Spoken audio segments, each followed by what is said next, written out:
Dios les bendiga, hermanos. Damos gracias a Dios por su palabra, que es viva y eficaz.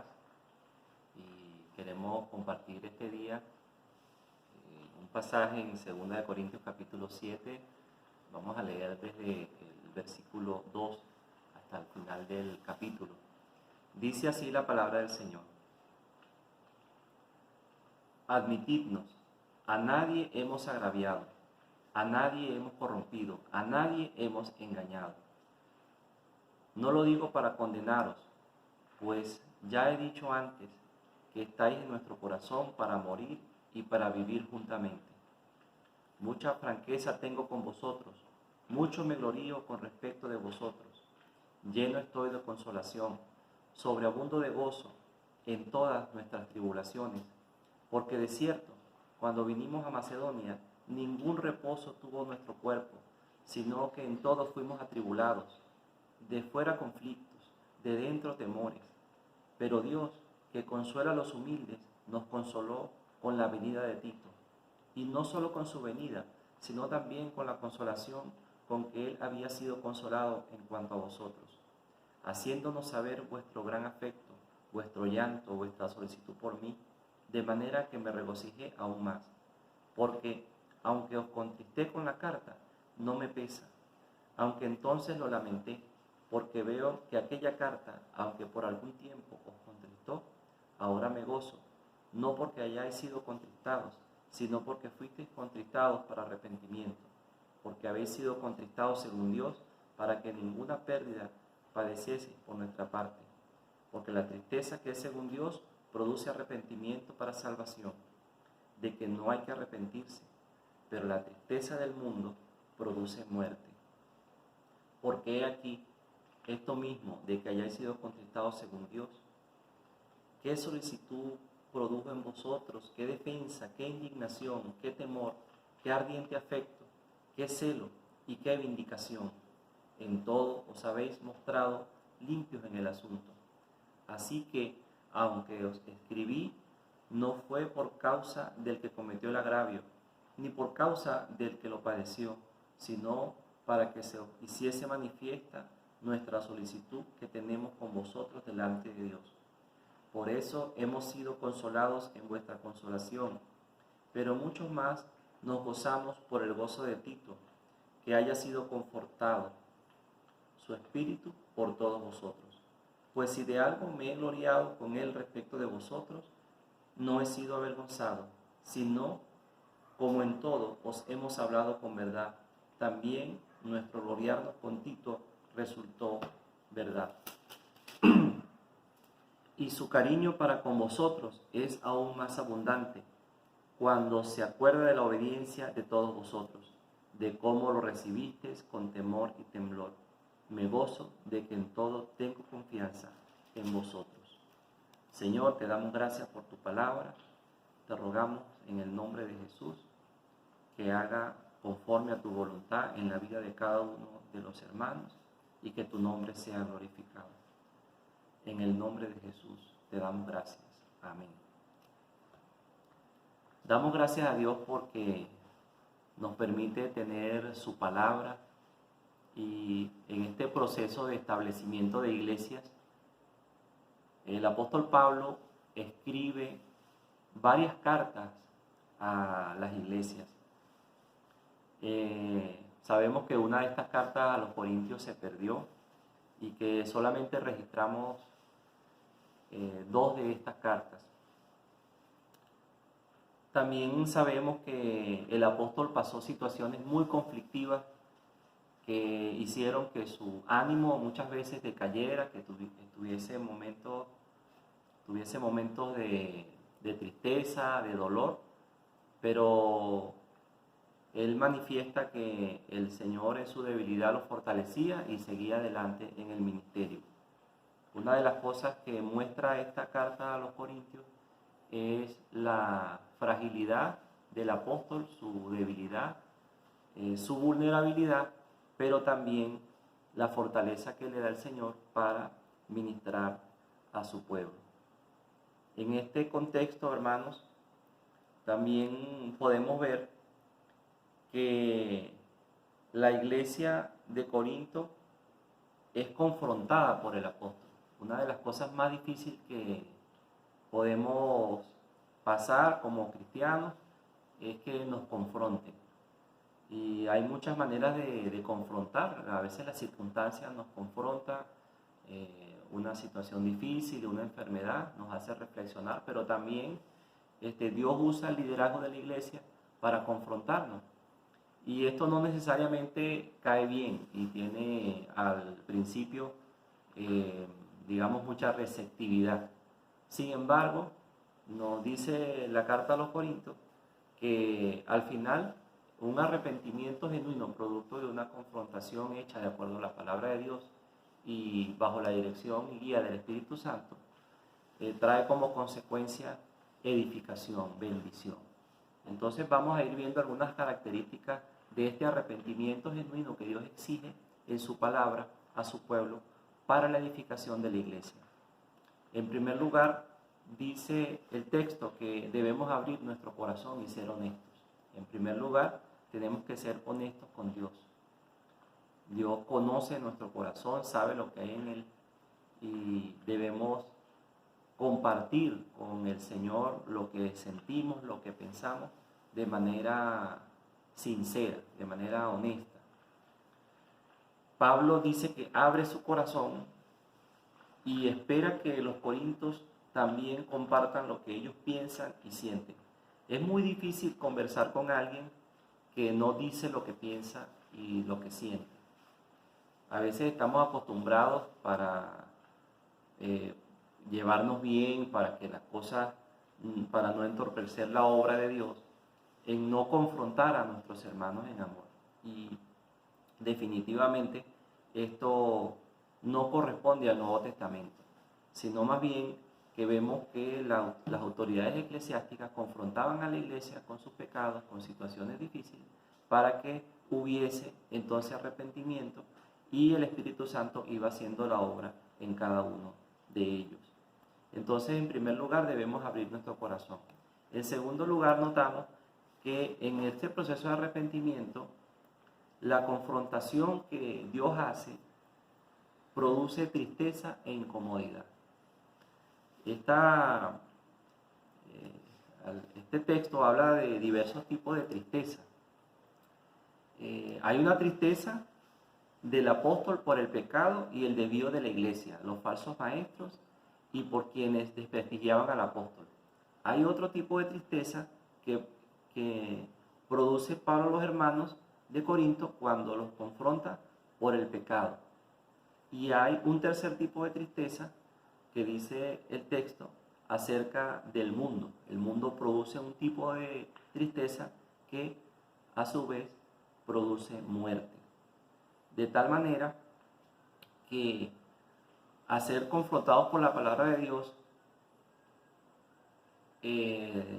causa en la persona confrontada tristeza e incomodidad.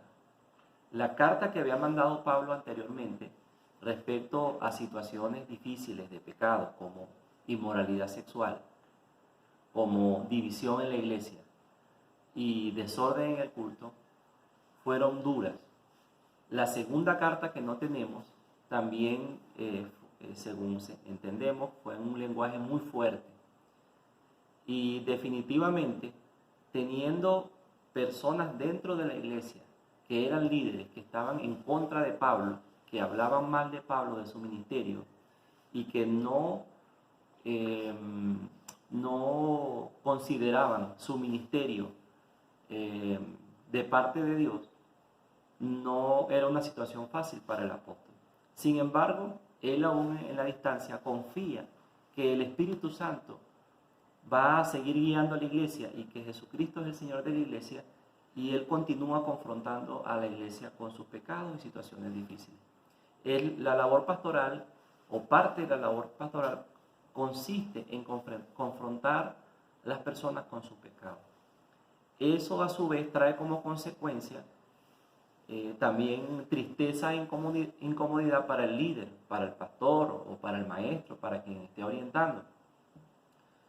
En este proceso, el Espíritu Santo trata con la persona que ha sido confrontada, pero también trata con la persona que está confrontando.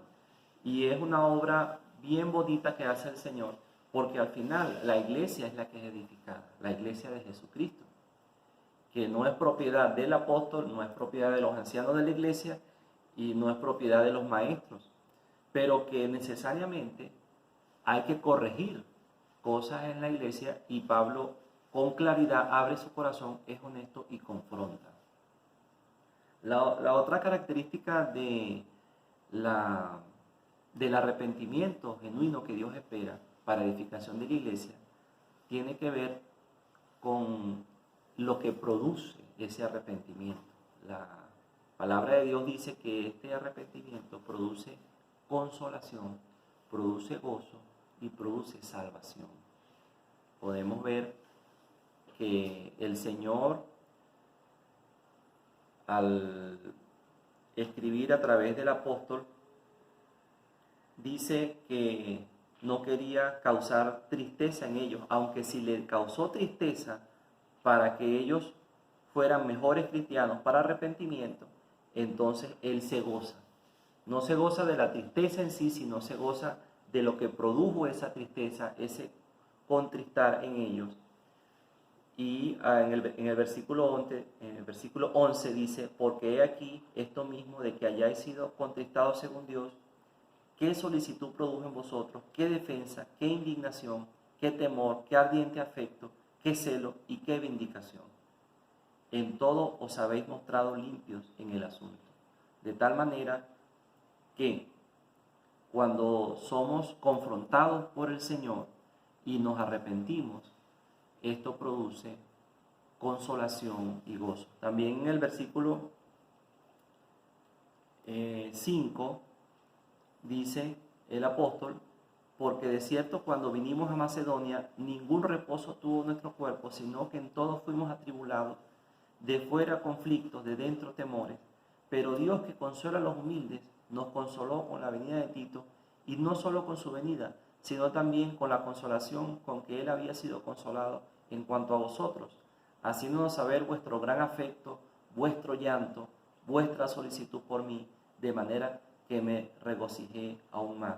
Porque aunque os contristé con la carta, no me pesa, aunque entonces lo lamenté, porque veo que aquella carta, aunque por algún tiempo os contristó, ahora me gozo, no porque hayáis sido contristados, sino porque fuisteis contristados para arrepentimiento, porque habéis sido contristados según Dios, para que ninguna pérdida padeciese por nuestra parte. Entonces, hermanos, tenemos acá un apóstol que tiene muchas circunstancias difíciles. Dice que de fuera tiene conflictos y de dentro temores. Nosotros sabemos las circunstancias en las cuales Pablo se encontraba. Dice que luchó contra fieras en Éfeso. Dice que tuvo su vida en peligro. El capítulo 1 nos muestra que aún dice que él se sentía sentenciado a muerte, pero el Señor le libró. Y una de las luchas externas más grandes que tuvo Pablo fue la lucha espiritual. En Éfeso hace liberación de muchas personas, liberación de demonios, y esto produce en el mundo espiritual una respuesta hacia el apóstol de persecución.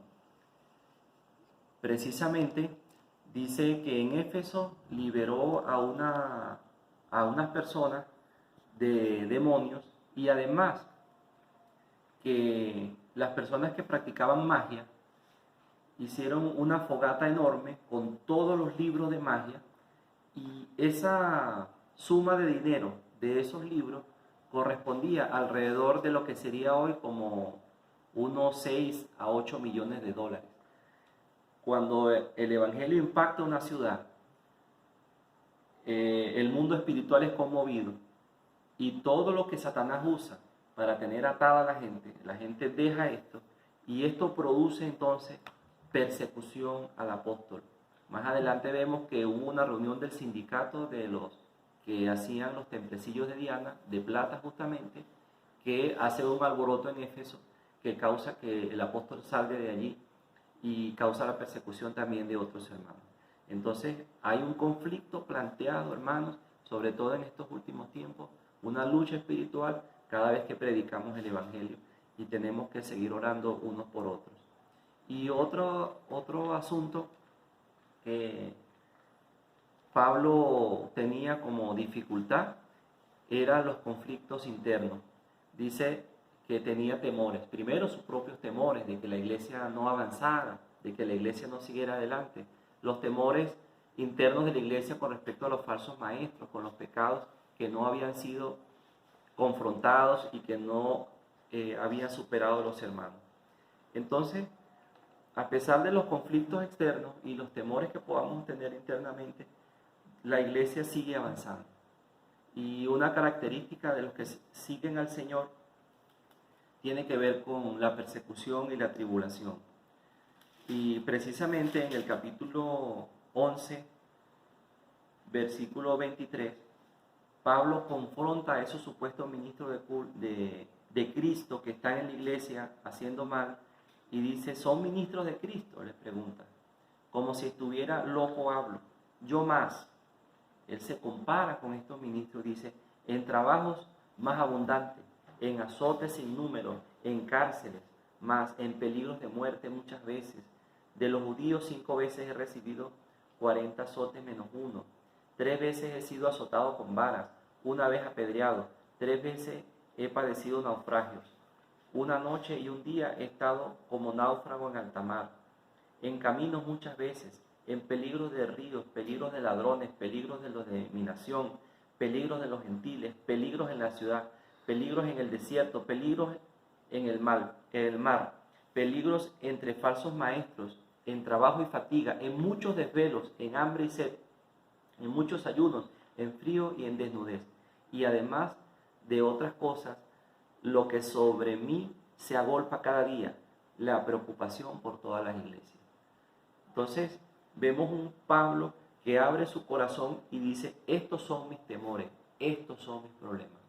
Cuando nosotros de manera genuina abrimos nuestro corazón al Señor y le decimos: Señor, estos son mis temores, estos son mis conflictos, estos son los pecados que he cometido delante de ti. No me puedo esconder de ti, Señor, ayúdame.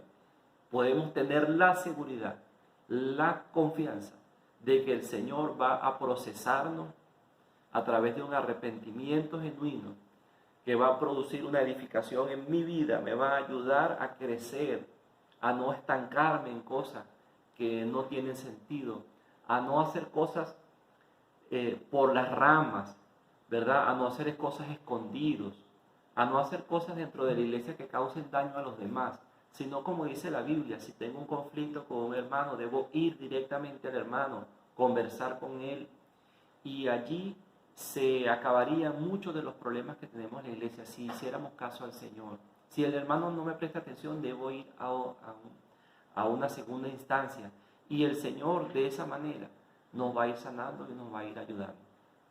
Pero necesitamos, hermanos, abrir nuestro corazón y ser honestos con el Señor y con nuestros hermanos. Tenemos que dejar que el Señor nos confronte. ¿Y cuántas veces, hermanos, circunstancias que estamos viviendo son cosas que el Señor permite para que nos demos cuenta de que tenemos que cambiar en un asunto? Vamos a evaluar nuestra vida y decir: Señor, ¿por qué estamos viviendo todo lo que estamos viviendo hoy? La Biblia dice: está quieto y conoce que yo soy Dios. Y hoy día Dios ha paralizado todo el planeta para que reflexione en cuanto a su pecado y se arrepienta.